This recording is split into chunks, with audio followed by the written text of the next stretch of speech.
indivisible, with liberty and justice for all.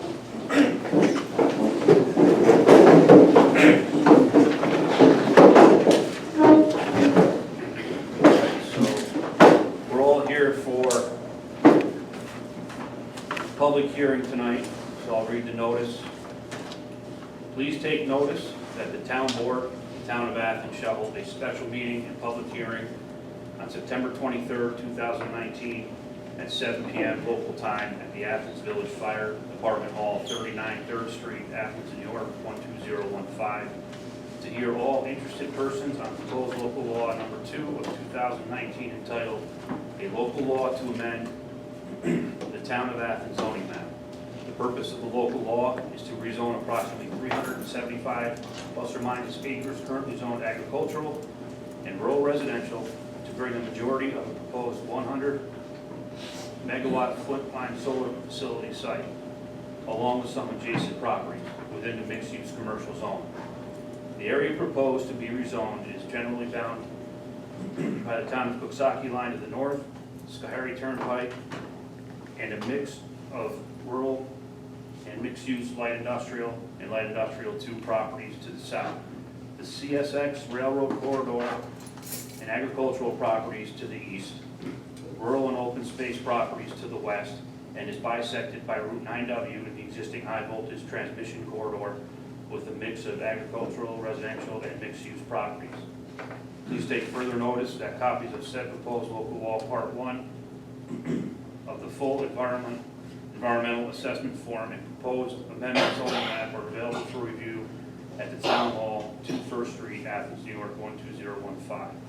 All interested persons will be given an opportunity to be heard in person or by directing comments in writing to the Town Board, 2 First Street, Athens, New York, 2015. All reasonable accommodations will be made for persons with disabilities.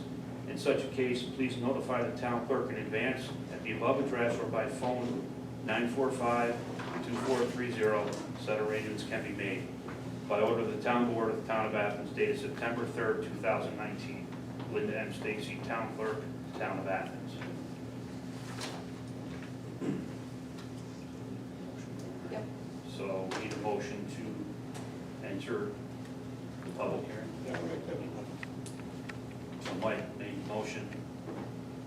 Is there a second? I second it. Mayor seconded. All in favor? Aye. Aye. Opposed?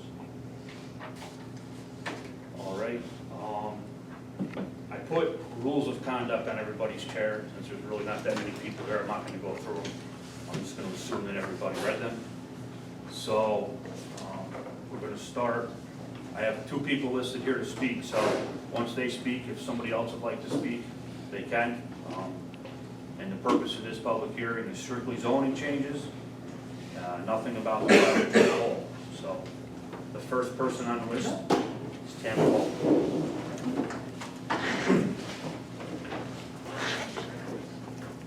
Thank you. I want to start out by saying I am not opposed to solar. I understand the urgent need to convert to renewable energy in order for the planet to survive. I am the child of a community organizer / environmental activist. This point is not lost on me. I am, however, opposed to spot zoning, as it only focuses on the short term and addresses certain needs and desires without looking at the big picture. It also opens a door for entities who feel their business fits the new zoning criteria to set up shop here, whether or not they're appropriate for our community. Once that door is opened, it can't be closed. That's not to say that I don't have concerns about the Flint Mine Solar Project specifically. I feel there are a lot of unanswered questions. Just for reference, our farm is right in the middle of this project. We are not selling our property. We have no desire to sell our property. We will be surrounded on 3 sides from what I understand when the project is completed. So it's only natural that I would be curious about what will happen during the construction phase and beyond. And somebody can correct me if I'm wrong, but I understand that solar farms like this are not allowed on the mountaintop because of concern about runoff affecting the water supply. Is that true? That's what Saving Green presented that information to the legislature last week, the Green County legislature. So if that's a concern, why is it not a concern down here? We all have wells. Our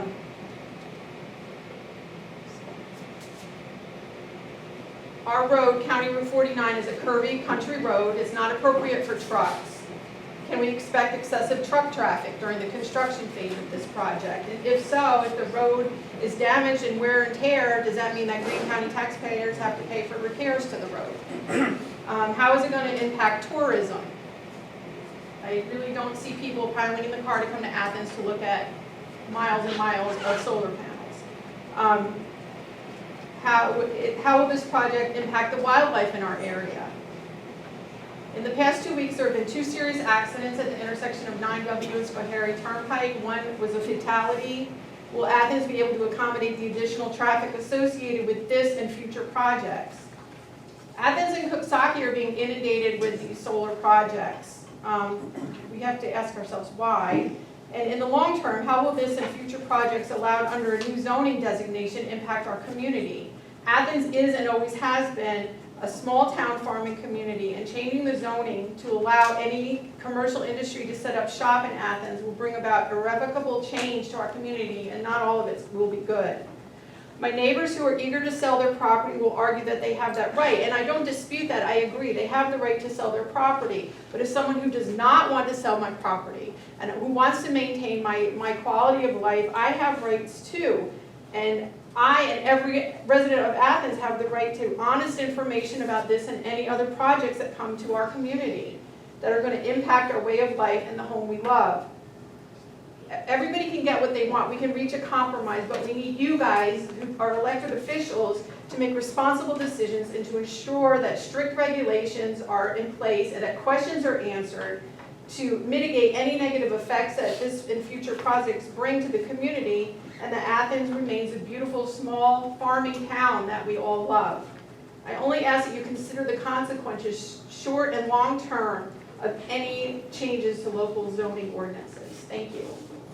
Thank you. Tammy, on the bottom of the list, on the rules, is my email address for the town.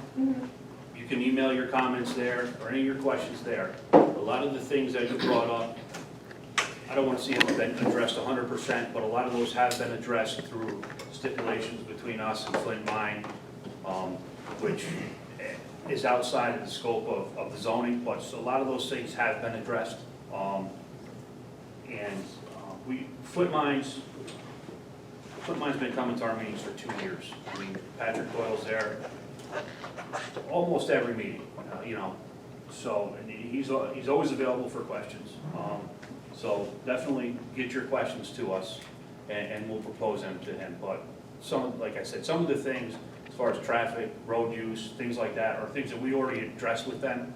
And we're doing what we can to work with them and try to, and they're working with us. We're not vehemently opposed to it like Coxsackie is. So I think we're going to be represented better if we can have a relationship with them and try to make us happy as the board and the taxpayers, opposed to just fighting them the whole way. But I'm not disregarding your concerns, and I would like you to forward to that email address. I just had to set up 2 days ago for this. So, all right. Thank you, Ron. Thanks. All right. Next is Giuseppe. Was it Giuseppe? Giuseppina. Oh, Giuseppina. Okay. Sorry about that. You guys want me to come up there, or can I just stand here? You can speak there if you speak nice and loud. Okay, so my name is Giuseppina Agovino, and I want to thank the board for considering our small parcel of land for rezoning. And I can't say that I do not share my neighbor's concerns. I do, and I do feel for them, and I understand exactly where they're coming from. But on the perspective of the way that the land is zoned right now for agricultural purposes, there is no agriculture. We have not produced, we have not planted anything. We had sheep on our land, and we've lost half of them due to parasites. We went from 80 sheep down to, there's maybe 15 now. There's no more haying, and there's no more farming, unfortunately. Due to the climate changing on us and the nature of our clay-based soil, we no longer have that opportunity to earn a living. We had the same concern regarding how will this look, how will it impact us visually. We have worked very closely with Flint Mine as owners and we have set specific setbacks. They have been extremely helpful and forthcoming regarding what this is going to look like. In terms of wildlife, they have put 200 acres aside for raptor habitats. They have committed to building trails along the sides, and they have always been open to whatever we kind of propose. We do feel like this is a really good project, and with you guys, we've been at this for 3 years. Initially, we all had the same reaction that our neighbors have of how will this impact us. Unfortunately, if we don't do it, it's going to impact us just as negatively, because we do need the revenue, we need the taxes, and we need the money. And right now, all our lands together is bringing Coxsackie $70,000, where it will bring us $750,000. I don't think that that's something that we can afford to pass up. And I know money isn't everything, but when you're trying to run a community, it's a lot, and it's something. And we need to really look at what the benefits are, as well as passing laws to protect us as a community so that we're not as visually impacted. So I also am open to my community and to my neighbors to discuss whatever I have learned in the last 3 years from attending Article 10 sessions, ACE New York sessions, and as well for you guys, whatever we can do for you to help you guys out, we appreciate it. But we appreciate you guys listening and opening it and communicating rather than just saying no. Thank you. Thank you. But I was speaking to Dominic earlier. When I came in office 3.5 years ago, the solar was not in our zoning. That was one of the first things we did, is we put solar in our zoning and we isolated it to the 9W corridor. Where I think we have an advantage here opposed to Coxsackie is Coxsackie had no zoning and just said, okay, we're issuing a moratorium, and have been fighting it ever since. Yes, they want us to change some property zoning. For the most part, they've taken land in the mixed use and the light industrial where we have put the solar, and that's where we wanted it. So they've expanded it a little bit, so I understand Tammy's concern about changing some of those zones. But again, you know, with a lot of things here, we're definitely trying to be proactive and stay ahead of things. And I think by putting that in our zoning, where Coxsackie doesn't have it, I really think that benefits us. Even though at the end of the day, Article 10, the state can allow them to do whatever they want. But, you know, it's just easier to work with them than fight them, you know. But again, you know, especially Tammy, we have all her concerns too. And same thing, anybody that wants to email me, go ahead and they'll become part of the record, and I'll forward it to our attorney. So,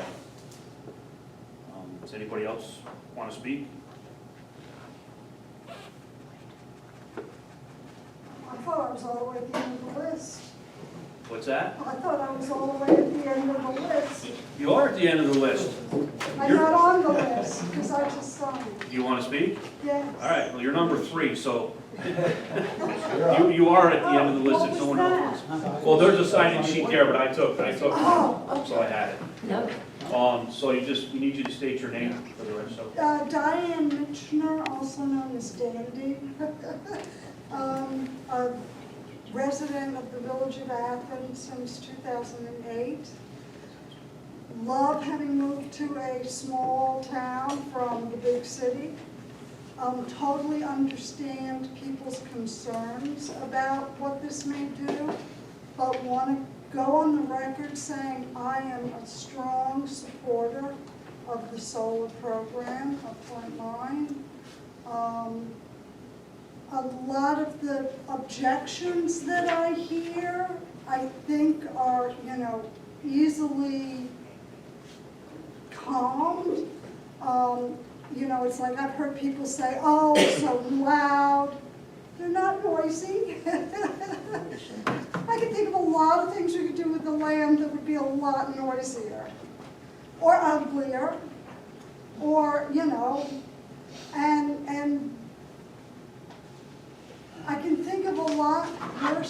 things that this area of New York State could become known for than as a leader in environmentally responsible electricity production. So I think that we should embrace this proudly and be thankful to our town board for responsibly working cooperatively with Flint Mine, rather than saying, as I heard say in a meeting in Coxsackie, well, we're opposing it just because we know Title X is going to come and make us do it. And that was said in a board meeting in Coxsackie, and that didn't make any sense to me. And I want to thank you, and I hope that this town can embrace this, because we so desperately need the renewable electricity on this planet, and we should be leaders in this movement. Thank you. Thank you.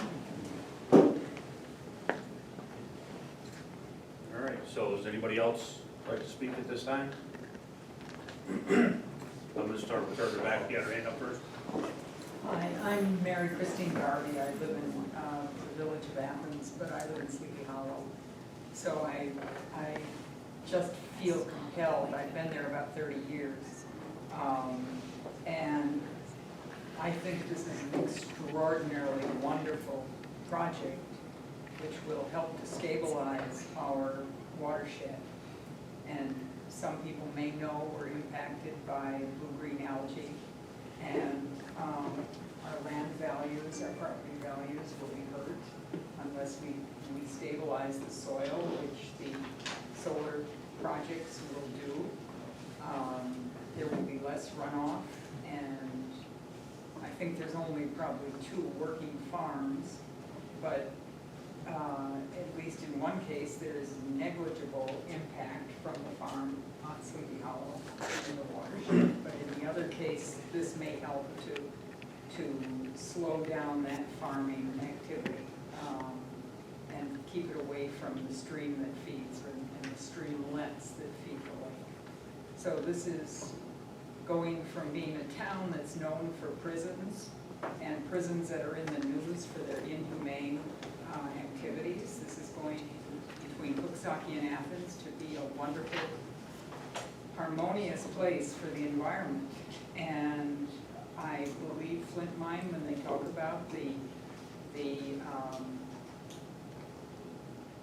about preserving nature and preserving the not just habitats, but the Indian, I don't want to say rooms, but the Flint Mine and the rest of the artifacts that need preservation in accordance with the Indians' wishes. So it's just extraordinary from an environmental point of view, and I congratulate you for being businesslike. I've been in the Coxsackie meetings, and they are not businesslike. I don't know who they represent or what they're doing. They should not be in those elected positions. But I respect and know a number of you, and I think it's extraordinary that you've conducted yourself in a businesslike way for Athens. Thank you. Thank you. All right. My name is Edward Lenzo. I'm Schoharie Was Turnpike. that Edward Linzo? Lenzo. I live on Schoharie Turnpike, right on the other side of Tammy. And I was very hesitant at first when I heard about the project, but I did a lot of research. I've done a lot of talking with Bill and Patrick. I've looked into their plans. I've also looked into other projects that they were involved in. And they did keep their promises, and they did things that Giuseppina was bringing up as far as not being able to see the panels. And I think, like Tammy said, this is a farming community. However, farming on that land is impossible in all of these areas. There's nothing left. I mean, I'm not a farmer, but I know that the areas where I talked to Lloyd and to others about the area, this is farming. This is solar farming. This is modern farming. If we evolve into this, the money you'll be making from it is you'll be proactive. Where everyone else is fighting it, where it's inevitable. It's like Wi-Fi change. This is not a bad evolution, like you said, there's no fumes coming from this. The runoff that you said is clear water. Yes, it's warmer, but we live in a frost zone. We don't live in Florida, so that doesn't affect us. The tourism, like you said, I commuted back and forth from the city. When I said Coxsackie, the first word is prison. I'd rather them say solar farm. I'd rather people think, oh, you're the green county, that's green. That's, you know, like, be proactive. And I think if we lead the way in that, we will benefit from it. And this is a company I think is somebody who I would trust, as opposed to some other companies that their panels are right along people's houses, right out in the open road. Every plan here has a barrier, whether it's natural or woods, or they're very open with their plans, and a lot of companies won't even communicate with the town. These guys, we're speaking to the head of it, and I think that's great, and I think that they're involved so much, and they have been for the last couple of years. I do trust them with this project, and I think it's worth it for the town. Thank you. Anybody else like to speak?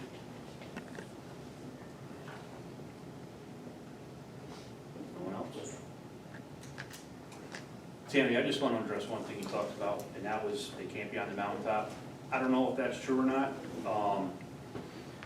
I very well could be, and my assumption would be that because of the sheer size of them, you're going to be taking away a lot of the trees. So at that elevation, you're going to have significant runoff, which is going to come. I know they did a presentation at the legislature, and Ed was there. Yeah, I can't point to anything that proves that, but it's because of the New York City Department of Environmental Conservation, this doesn't want it, because of the runoff off the panels. Right. So, But they don't want the runoff of the panel, or just the runoff in general? that's what we were told, the runoff off the panels. I'm just curious. And then there would be more, there's gonna be more runoff, because you're not gonna have the trees to slow it down. And you guys are farmers, you know the deal, once you cut down the trees. Oh, yeah, we'll have all kinds of follows. erosion. So, yep, exactly. All right, is there any other questions or comments anybody would like to make? Again, I would urge you to send comments to the email address on the bottom of the rules of conduct. I'll make sure I acknowledge it, that I received it, and I'll pass those along to our attorney. Yeah, this public hearing is gonna remain open for at least, how long is that still? 62 days. Probably, well, we're hoping to be able to close it. It's gonna be open till All right. So, be open till the earliest, November 1st, the earliest, which will probably be later than that, we'll close it. So, we'll accept answers or questions or statements right up until that point. Yeah, you may have it, it's been submitted, right, it's been submitted to Greene County, so we're just waiting to hear back from them. Guess if there's no other comments at this time, I just have a quick question. When will we know if it's approved or not approved?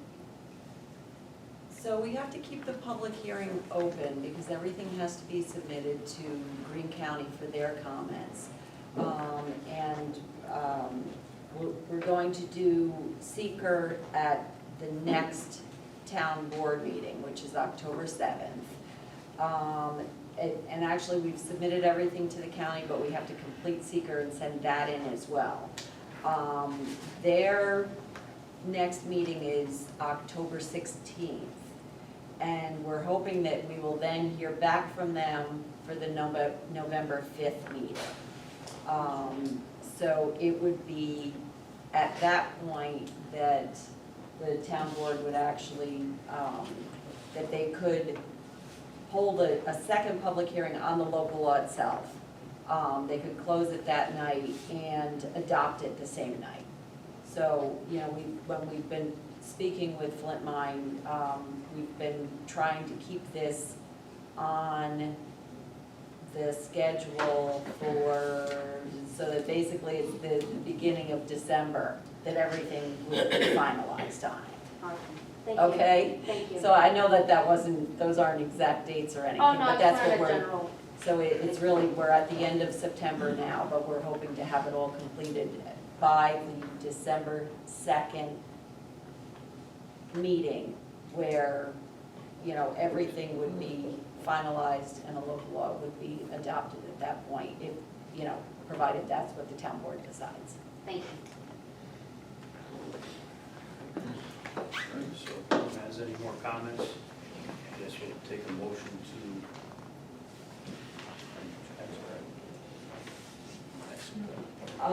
So, right, so you don't even, we're keeping it open, so we don't need a motion to do anything with it. But you can say that you can have a motion to extend it, you know, until we hear back from the recount.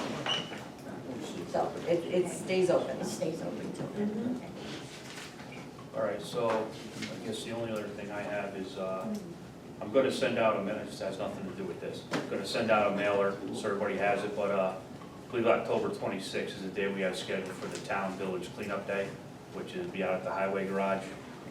I'll get something out in the mail here in the next week or two, just keep that in mind. So I guess just need a motion to adjourn. Motion to adjourn. All in favor? Opposed? Thank you.